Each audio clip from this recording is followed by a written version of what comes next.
ஒரே பலி. தேவன் மனுவுக்காக, அண்ட சராசரத்திற்காக செலுத்திய ஒரே பலி என்பதை குறித்து நான் உங்களுக்கு வாசிக்கிறேன். ஏசாயா 53 அதிகாரம் 10 கர்த்தரோ அவரை, யாரை? மனுஷகுமாரனாகிய இயேசு கிறிஸ்துவை நொறுக்க சித்தமாகி அவரை பாடுகளுக்கு உட்படுத்தினார்.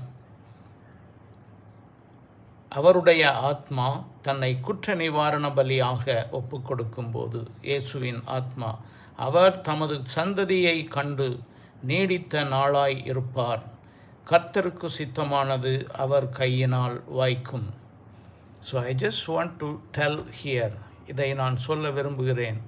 பிதாவின் சித்தம் தம்முடைய ஒரே குமாரனாகிய இயேசு கிறிஸ்துவை உங்களுக்காகவும் எனக்காகவும் அண்ட சராசரத்திற்காகவும் நித்தியமாக ஒரே பலியாக அவர் ஒப்பு கொடுத்ததுதான்.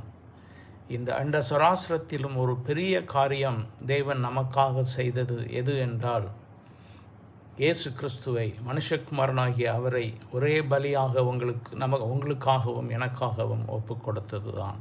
இது உலக சிருஷ்டிப்புக்கு முன்பதாகவே தேவ திட்டத்தில் உண்டாயிருந்தது. தேவ சித்தம் இது. கிறிஸ்துவும் அதை அறிவார். கிறிஸ்து வார்த்தையாய் அவரோடு கூட இருந்தார். ஆனாலும் அவர் மனுஷனான பொழுது இது பிதாவின் சித்தம் என்பதை அறிந்து கொள்ளத்தக்கதாக கெத்செமனே தோட்டத்தில் 3 முறை அவர் ஜெபித்தார். தேவனுடைய சித்தம் இது என்பதை நன்றாக உணர்ந்து அவர் தம்மை தாமே பூரணமாக ஒப்பு கொடுத்து அந்த பாடுகளுக்கு உட்படுத்தி பாடுகளுக்கு கடந்து சென்று நமக்காக நித்திய ரட்சிப்பையும் மீட்பையும் உண்டு பண்ணினார். அவருடைய இரத்தம் நம்மை சுத்திகரிக்கும்.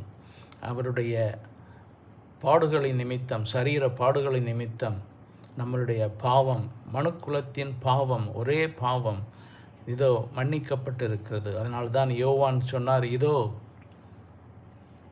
லேம்ப் ஆஃப் காட், இதோ தெய்வ ஆட்டுக்குட்டி, மனுக்குலத்தின் பாவத்தை சுமந்து தீர்த்த தெய்வ ஆட்டுக்குட்டி, இப்பொழுது கிருபாதார பலியாக உங்களுக்காகவும் எனக்காகவும் நம்மளுடைய சொந்த வக்கீலாக பிதாவின் வலது பார்சத்தில் வீற்றிருக்கிறார்.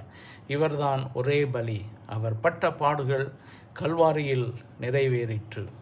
இதோ எத்தனையோ 1000 ஆண்டுகளுக்கு முன்பதாக, உலகத்தை சிருஷ்டிப்பதற்கு முன்பதாக இதை திட்டம் பண்ணினாலும் நடைமுறை சத்தியத்தின்படி கல்வாரியில் அதை இயேசு கிறிஸ்து நிறைவேற்றினார். அவர் உயிர்த்தெழுந்தார்.